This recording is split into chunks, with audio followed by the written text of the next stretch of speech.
Buenos días, vamos a hablar de aspectos relacionados con el síndrome del túnel del carpo como una entidad relevante y prevalente de gran importancia para la medicina física de rehabilitación. Con nosotros tenemos al profesor Jorge Díaz, él es profesor titular del Departamento de Medicina Física y Rehabilitación de la Universidad Nacional de Colombia. Bueno, es una necesidad hablar sobre el síndrome del túnel del carpo en medicina física y rehabilitación. Doctor Díaz, ¿cuál es su opinión sobre el tema? El síndrome del túnel del carpo es una enfermedad de alta prevalencia en población adulta. Se sabe que cerca del 4% de la población puede llegar a tener esta enfermedad. Si hablamos de población en edad trabajadora, esta cifra se duplica hasta el 8%.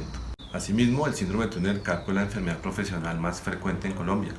Esto, por supuesto, genera un impacto financiero muy alto para el sistema de seguridad social en salud y para los fisiatras se constituye en una fuente de pacientes constante. Bueno, ¿y qué tan frecuente es la remisión a estudios de electrodiagnóstico para el diagnóstico de esta enfermedad? En mi consultorio, por ejemplo, representa más del 50% de los estudios que realizo diariamente. Sin embargo, hay que recordar que el estudio electrodiagnóstico no es un requisito para establecer la presencia de la enfermedad, ya que el diagnóstico es clínico. La importancia de los estudios de neuroconducción y electromiografía está en que nos permite establecer de una manera objetiva la gravedad de la enfermedad para así poder orientar el tratamiento y el pronóstico. ¿Y cuáles son los factores de riesgo para el desarrollo de esta enfermedad? Se han descrito diferentes factores de riesgo como el hipotiroidismo, la diabetes, la artritis reumatoidea, la artrosis de muñeca, antecedente de fractura de radio distal, incluso el embarazo. Todos ellos pueden ser predisponentes para la aparición de esta neuropatía por atrapamiento. Asimismo, en población en edad laboral, la exposición a trauma acumulativo de miembros superiores, en especial los agarres forzados, los movimientos repetitivos, las posturas inadecuadas y mantenidas, se pueden asociar a la presentación de esta patología. Y según su experiencia, ¿qué criterios existen a nivel universal para la detección de esta enfermedad? Inicialmente se debe tener claro que el síndrome del túnel del carpo es una patología que en términos generales se diagnostica durante la anamnesis. De acuerdo a esto, podemos basarnos en los criterios de clasificación de la enfermedad de Rempen, los cuales interrogan al paciente sobre la aparición de sintomatología en el territorio inervado por el nervio mediano en la mano, lo cual va a incrementar la probabilidad de diagnosticar la patología. ¿Y qué patologías considera usted como las más importantes a tener en cuenta entre los diagnósticos diferenciales cuando sospechamos esta enfermedad? Los diagnósticos diferenciales a tener en cuenta van a depender de los signos y síntomas que presente el paciente.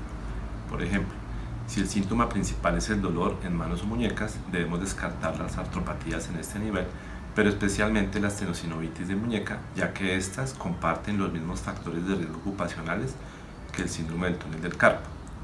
Por otro lado, si el paciente se queja de parestesias, debemos pensar en radiculopatías a nivel C6 o C7, plexopatías que comprometan el tronco superior o cordón lateral.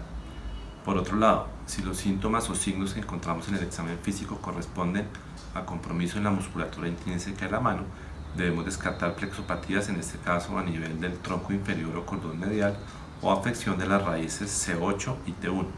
Finalmente, debemos descartar también, aunque con menor frecuencia, la aparición, por ejemplo, de siringomielia o compromiso de atrapamiento del nervio mediano a nivel más proximal en el ligamento de Struders o a nivel del músculo pronator teres. ¿Y qué instrumentos de evaluación funcional considera usted importantes al momento de evaluar esta patología? Se puede emplear la escala de Boston, también conocida como escala de Levin, la cual es un instrumento que se basa en los síntomas y alteración funcional que presenta el paciente.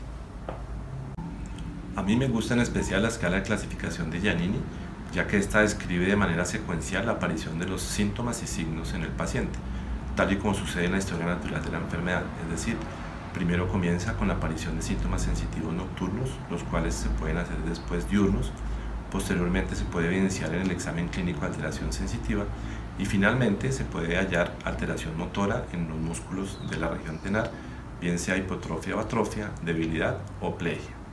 Para evaluar el desempeño funcional del paciente también podemos emplear el DASH o su versión resumida Quick Dash, los cuales evalúan la capacidad funcional del paciente y son de fácil aplicación en la consulta cotidiana. ¿Y qué rendimiento operativo diagnóstico tendrían las pruebas clínicas para el diagnóstico de la enfermedad?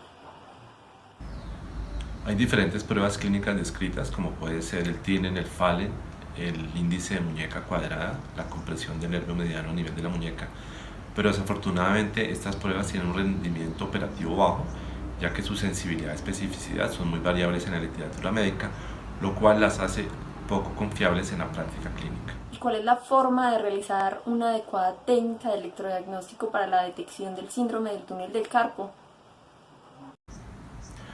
Antes de realizar el estudio electrodiagnóstico es importante establecer la probabilidad pretest del paciente. Esto lo podemos realizar o lo debemos realizar mediante la anamnesis y el examen físico, buscando tres cosas: determinar los síntomas sugestivos de la enfermedad, evaluar la presencia de signos de severidad clínica y tercero, descartar diagnósticos diferenciales. Se deben realizar las técnicas recomendadas por la Academia Americana de Enfermedades Neuromusculares y Medicina Electrodiagnóstica. Lo ideal es contar con valores de referencia o valores normales para el laboratorio de neurofisiología o consultorio donde se realiza el examen. Asimismo, es recomendable utilizar puntos de corte estrictos y controlar la temperatura para de esta manera reducir la tasa de falsos positivos. También es recomendable en pacientes con alta probabilidad pretest utilizar pruebas con elevada sensibilidad, como lo es la evaluación del nervio mediano comparándolo con el nervio ulnar en el cuarto dedo. ¿Y qué tan necesaria considera usted es la realización de procedimientos quirúrgicos una vez definida la lesión de nervio en el síndrome del túnel del carpo? El manejo de la patología va a depender de la gravedad de la neuropatía por atrapamiento de acuerdo al resultado obtenido en el estudio electrodiagnóstico. Lo más importante es detectar rápidamente si hay factores de riesgo modificables que puedan ser intervenidos para de esta manera evitar o al menos disminuir la exposición a los mismos. Finalmente, debemos recordar que el síndrome del túnel del carpo es una neuropatía que en términos generales progresa lentamente. De esta manera, y en mi concepto, los casos leves y moderados se deben manejar inicialmente de manera conservadora, por ejemplo con férulas de muñeca de uso nocturno, fisioterapia, ondas de choque e infiltraciones, dejando la cirugía para aquellos casos severos o en los cuales el seguimiento clínico nos haya permitido demostrar con certeza que el paciente no respondió al manejo conservador instaurado.